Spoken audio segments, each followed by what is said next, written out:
I think it might be real. Do you want to be in it? Yeah. What am I, like 6 hours late? I might delete Be Real. Why? I never do it anymore. But you love taking pictures of your Yeah, feet. but look, I'm getting married now. I'm a bit too sensible for that. And you can't be taking pictures of your feet. Do you remember when... I should start charging people for it, to be honest. Do you remember when we all got Be Real and Amy said she wouldn't get it because she didn't want people knowing she wasn't at home? For God's sake. She said no, because if I take a picture in real time of myself, everyone will know I'm not at home. That's a good point. And I was like, well, I'm not going to rob your house. No. Yeah, who have you got? Like, who of your friends on... Are you doing it with me or what? Yeah, sorry. I just wanted you to finish your sentence. Okay. I didn't want to be rude. Like, which of your friends are gonna rob you? Because it's only your friends who see it. No? Yeah, mine's not on public, so... No. Oh, my hair looks a bit weird. Jesus. I got my hair done, you didn't even notice.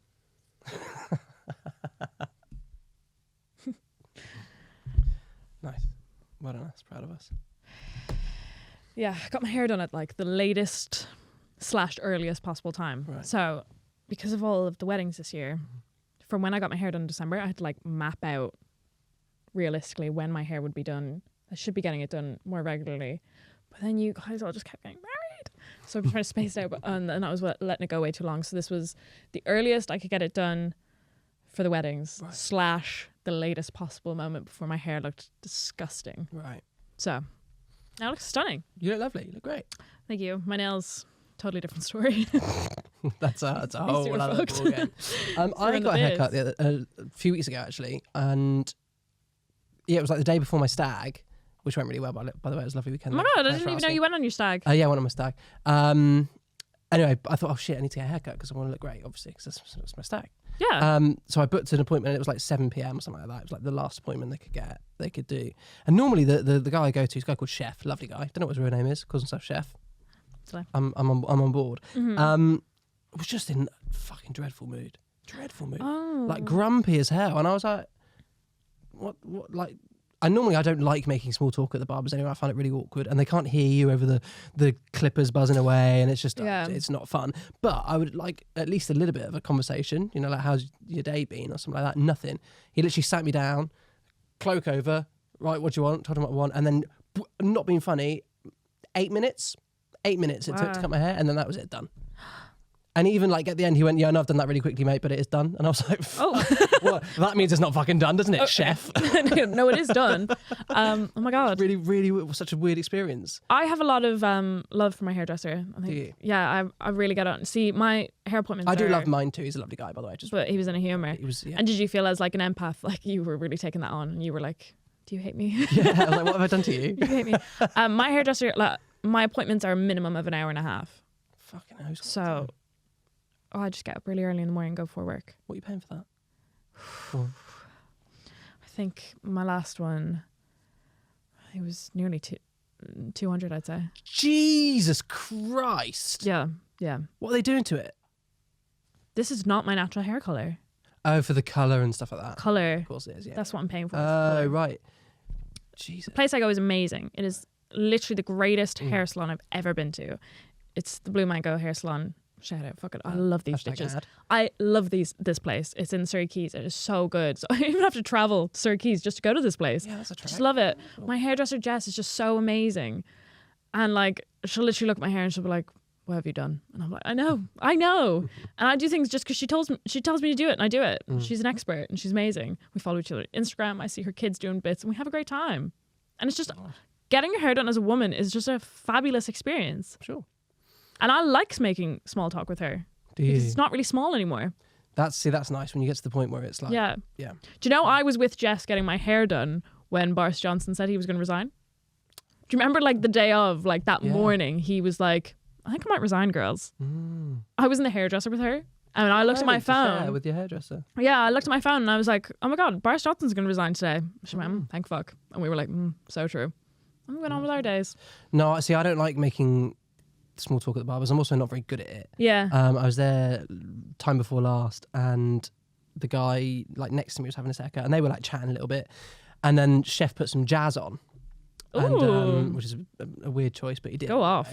And they were like talking. They were like, "Yeah, I like jazz at the moment." And I was like, "God, this conversation is fucking dry." But I didn't get involved because it's not for me, as I just said.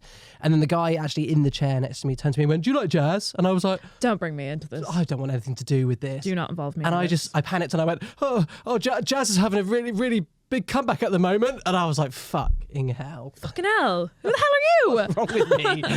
Jazz is having a moment. Who the fuck am I? You don't know anything about jazz's moment. Nothing at all. Bizarre. Honestly, I don't know what happened. That's one of those. I'll think about that later in the shower. Yes. Literally on the walk home, I was like, "What the fuck did I say that? Why No. I probably would have found a new barber's after that. Yeah, jazz is really having its moment. Having its moment. Like, yeah, you couldn't have sounded worse, like in your whole life. Mm-hmm. Could have just gone, "It's all right." Yeah, I don't mind it. Why didn't I say that? And if you said that, they wouldn't have involved you in the rest of the conversation, but you probably leaned into that a little bit. But I think when I said it, they were all like, "Okay." Oh, sorry, I didn't know there was music critic here. I was talking to Ronnie Scott. Fucking Jules Holland next to me. Got on the keys, girl. Let's do it. Yeah. I do love a bit of Jules Holland. Who doesn't? The Hootenanny at New Year's Eve. That's what we always watched when I was growing up. And my parents still watch it at New Year's Eve. That's what we always watched growing up. And fucking hell. They do discover some really good artists that way as well. So big up. Big up Jules Holland. See, jazz is having its moment. I wasn't wrong. There's a debate for jazz having its moment right now. Some have said it. Some have said it. The experts are in. Yeah. Okay, my episode. Right. Should we start it? Yeah. Welcome back to the Big Fact Podcast. This is the podcast all about the world's most amazing or ridiculous or stupid or pointless facts. That's Susan Owens. Yep. I'm Tom Williams. It is currently 4-4 with 2 episodes to go. So it's neck and neck. Squeaky bum time, as they say. It is squeaky bum time. Also, you're getting married on Sunday. Yeah. Oh. I was no, it's just like no, I'm very excited. I'm obviously unbelievably excited. I'm very lucky and very fortunate. But it's happening. It's very soon, isn't it? Yeah. So I've prepared my best man speech. Have you? Yeah. So it'll start with... Go on then. First of all... actually not best man. I just want everyone to be aware of that. First of all, I want to thank the staff here at the barn place that we're getting married at in wherever. That we're getting married in. Yeah, great. We've been taken care of so well. Can we get a round of applause for the staff? Is that what you do in a best man speech? You have to thank the staff? Someone does, yeah. Okay. I think maybe father of the someone will do it. I don't know. Me and Tom known each other so long, much longer than anyone else here. We've had a good 3 years. Yeah. I don't know what she's doing.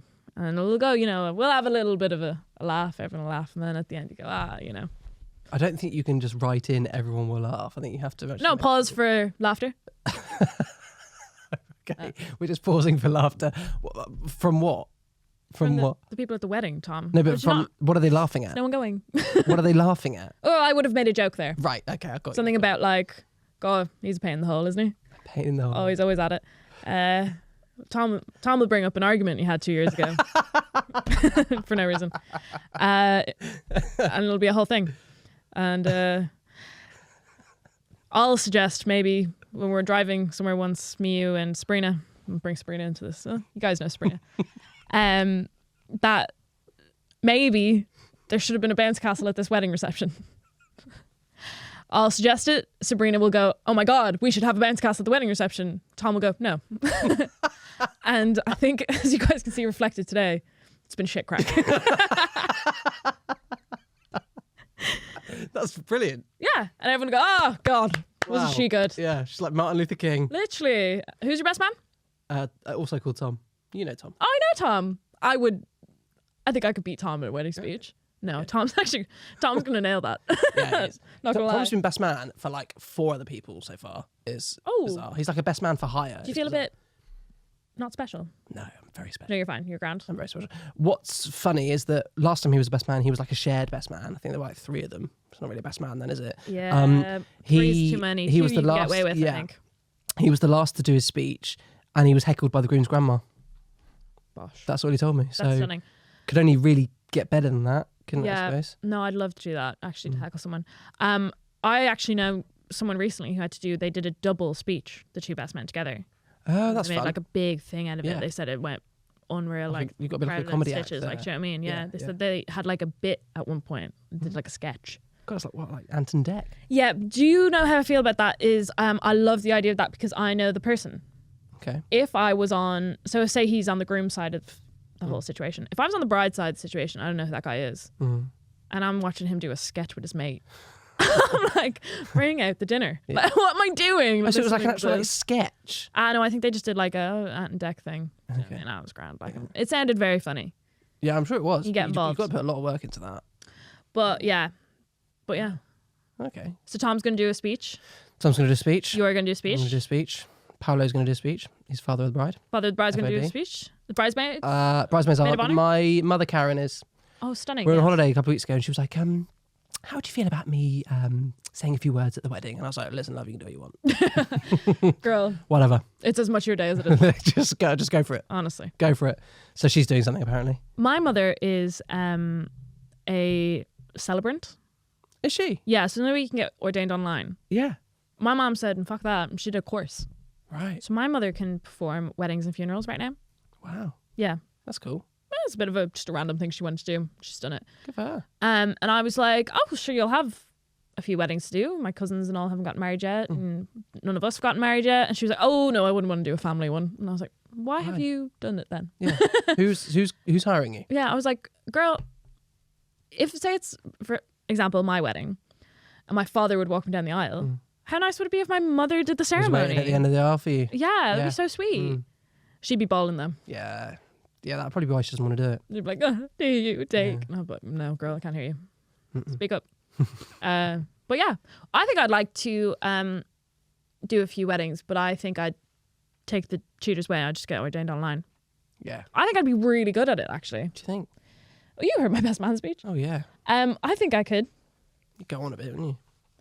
Yeah, well, I mean, it's as much my day. I was going to say, your issue would be you would make really. It about you. Yeah. Yeah, my narcissisticness would settle in. But anyway, this is all relevant to my topic today. So I thought in honor of your wedding, I would collaborate with your future wife on my topic for the day. You clever little thing. I know. Motherfucker, what's she been planning? So what was really funny was when you said, oh, Sabrina never knows where I am. Sabrina, I leave to do this podcast. Sabrina doesn't know where I am. She knew where you were today. So I have 3 facts about Sabrina. Oh, gee. Your wonderful and beautiful future wife, who is one of the most like chaotic and funny people I've ever met in my life. She's just, the things she says are so funny, and she always needs a glass of water, and I just love this about her. She's just such an interesting person. She always needs a glass of water, but then always needs to go to the toilet. Oh, yeah. Swings around about. I had to do a similar thing for her hen do. One of my bridesmaids this is the thing. She said... I had to record a video for them. Oh, a video? A video. Did you get your cow? Oh, please. Were you the stripper? I was the stripper. No, I had to record a video answering the questions for the Mr. and Mrs. thing. So yeah. She was concerned that you'll know this. So this is like, I know obviously the stakes are high right now. Big time. But I'm happy to take a loss on this one because I think it's really funny. On the off chance you don't get it right. God. I mean, if I don't, there may not be a wedding next week. Well, this is it. So if we've, obviously because you're getting married on Sunday, I've pre-recorded the episode after this as well. There's a chance that we're doing that episode in the hopes that you got married. Yeah. And she doesn't show. Oh, Jesus Christ. God, what would you do? I don't know. I've paid for it, haven't I? So I'd have to find somebody else. Yeah, I mean, like, I'd probably still go. Yeah. Look, there's a lovely meal coming out. There's a lovely bit of grub. We've got an ice cream van. Surely you'd be so sad you'd be buying drinks. So I'd probably be there. Yeah, probably would, to be fair. Yeah.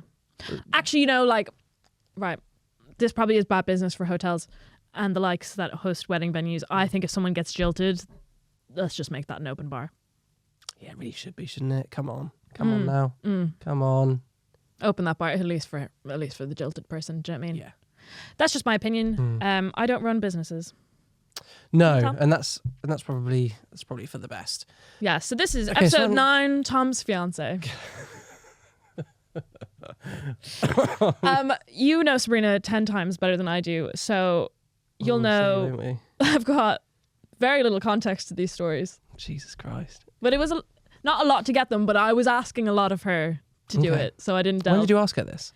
Oh God, I asked her the day she was going to see Taylor Swift, and she was like, can we park this? And I was like, oh no, we can park it. I just need you to be thinking, girl. So I've put that in the brain. Okay. And then she got back to me today with a very good list of a lot of things. So I had a lot to choose from, but I picked my favorites.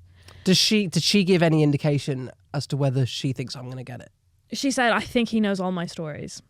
Okay, well I really hope so. I really hope so. Yeah, I think so. Okay. This will be fun.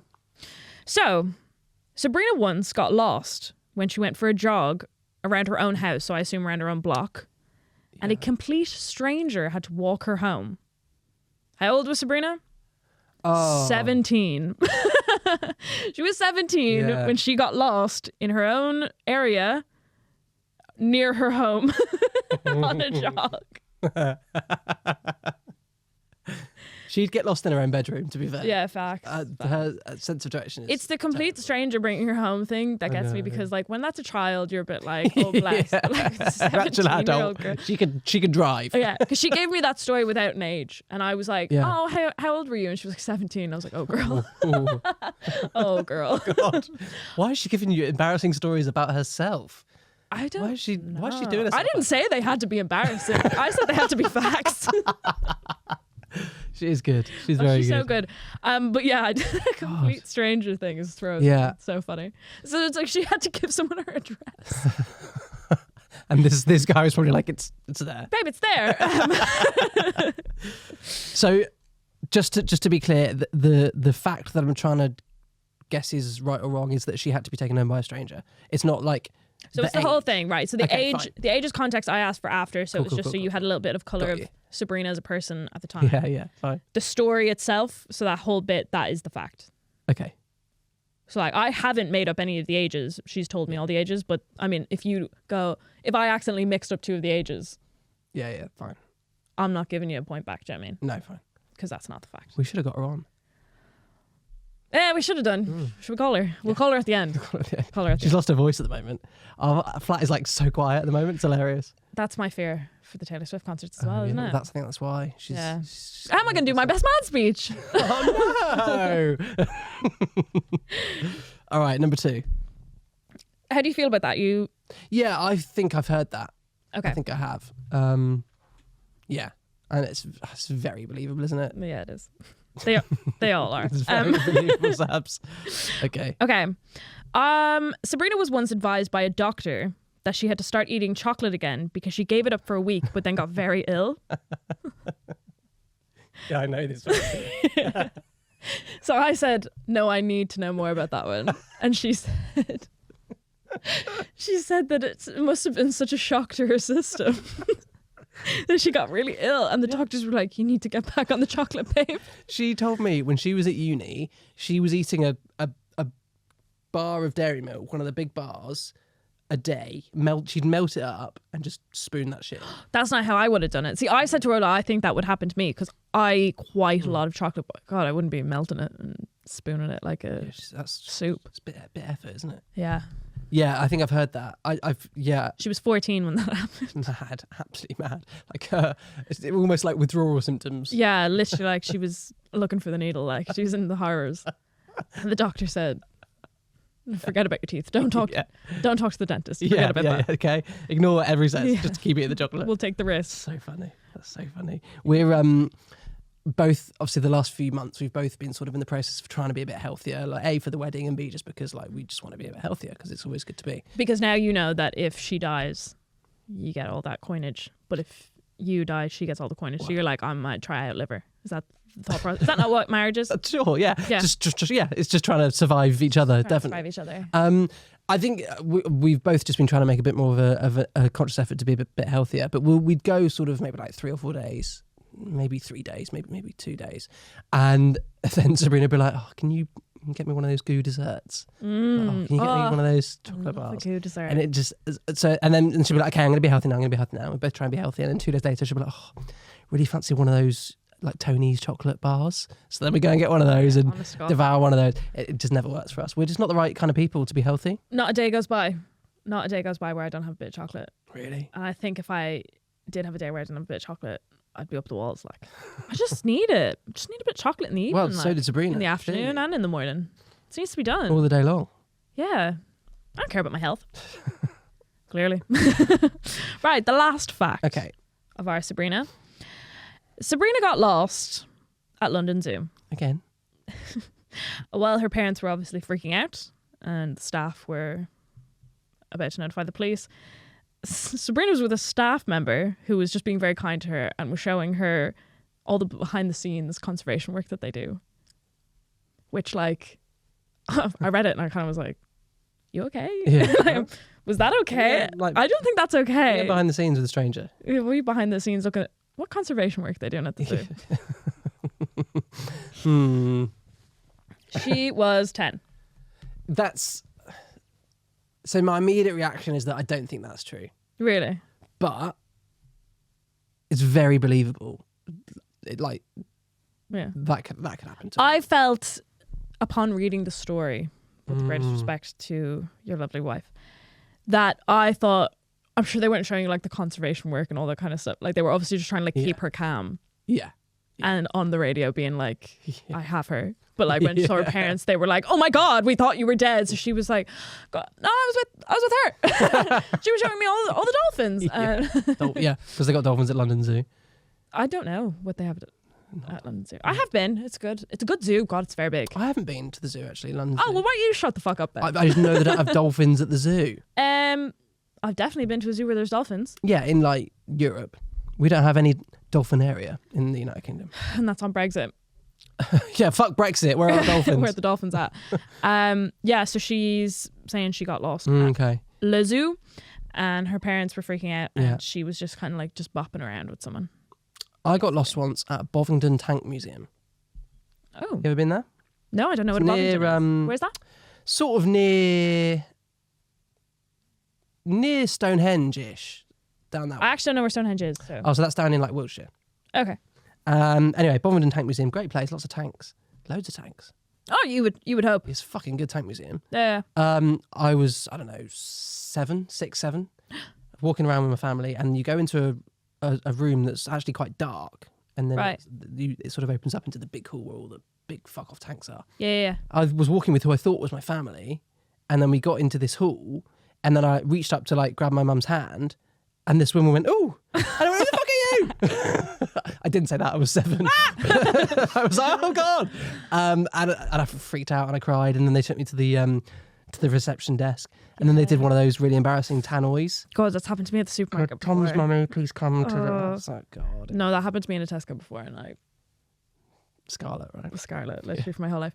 I have it's not really a similar story, but it's very sweet. When we were kids, we used to go on holidays, like little mini breaks down to Wexford, and they have a famine ship down there, like a museum that you can go to. Right.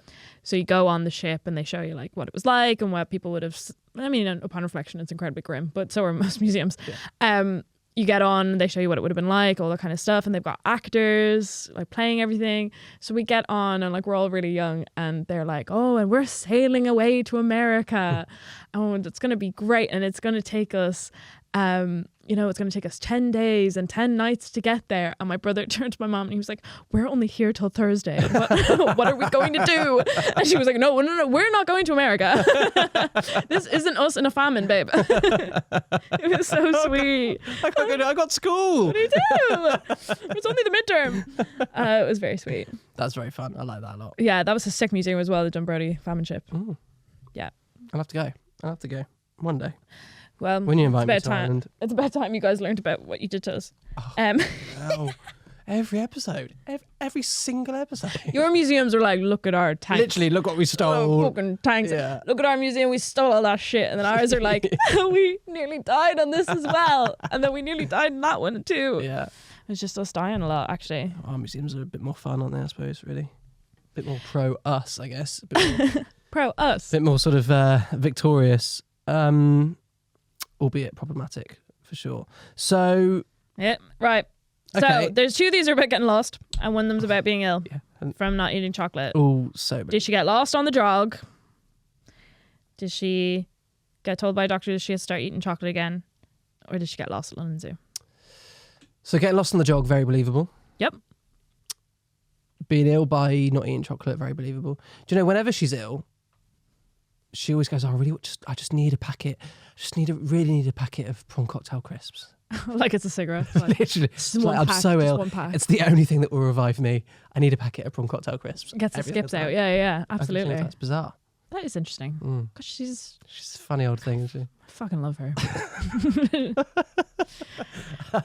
Okay, that's believable. The zoo thing, also believable. Yeah.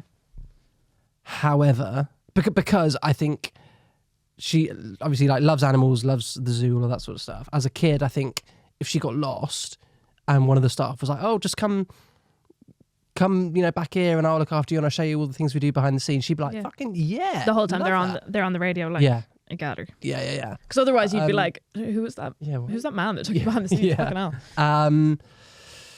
But I'm gonna say, I think the false fact, the big fact lie, which by the way is a phrase we never use anymore.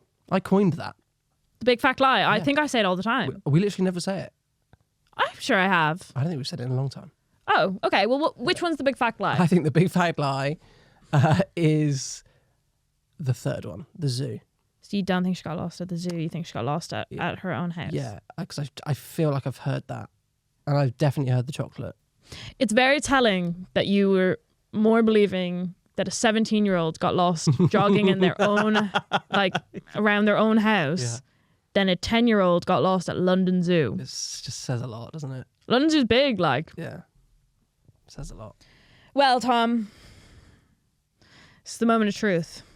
Is the wedding going to still be on? It's the question. Tom Williams.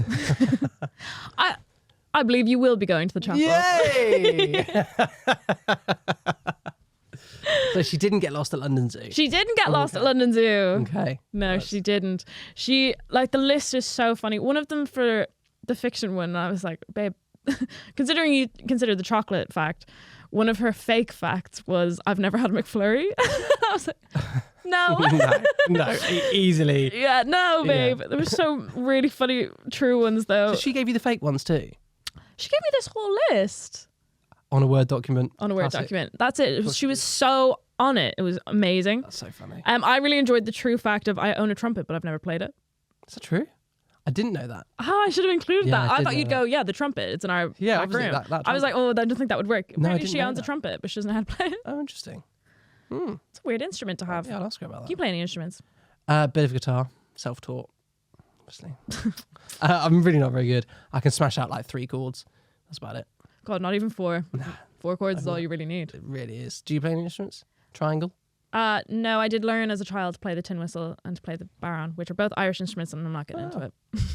I love that. I'm impressed by that. Okay. You immediately went, I don't want to talk about it. You'd be like, a baron, what the fuck is that? Like, no. Oh, that's cool. Yeah. What is it though? It's just a drum. Oh, it's yeah. And the tin whistle is just like a tinny recorder. Nothing else though. Cool. Can't do fuck all. That's cool So, though. you're winning. So the score now is 5-4. Oh, okay. So one more episode to go. If you win next episode, then you win the series. If I win next episode, then we're pretty fucked for a draw. fucking podcast studio. Okay. So fine, we'll have to think of something if there's a draw. Well, I've never wanted to lose so badly. I can't be fucked. Wow. Okay. I thought we were really loving this time spending together. No, I am. Having a great time. We just don't have the time to record another episode because you're getting married. Tom, best of luck at your wedding. Thanks. I'll see you there. I hope she arrives. I hope she's there. We know she'll be beautiful and you'll be there. That's all that matters. And that's all that matters. Yeah, that's all I can do. Really, I'll nail my speech. We'll have a great time. Sure. And we'll dance the night away. That's the night away. Thanks. And then you'll be a husband. That was a fun episode. Thank you to Sabrina. Not that you ever listen or watch, but thank you. That was really fun. Sabrina, thank you so much. I love you so much. And thank you for going along with my antics.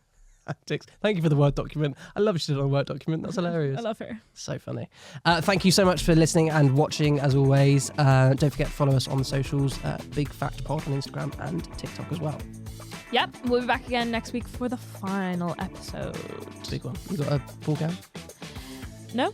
Okay. No, didn't think it warranted it. Grand finale? Oh, I mean, no. All right. Fair enough. We'll see you back again next week, same time, same place, right here on the Big Fat Podcast.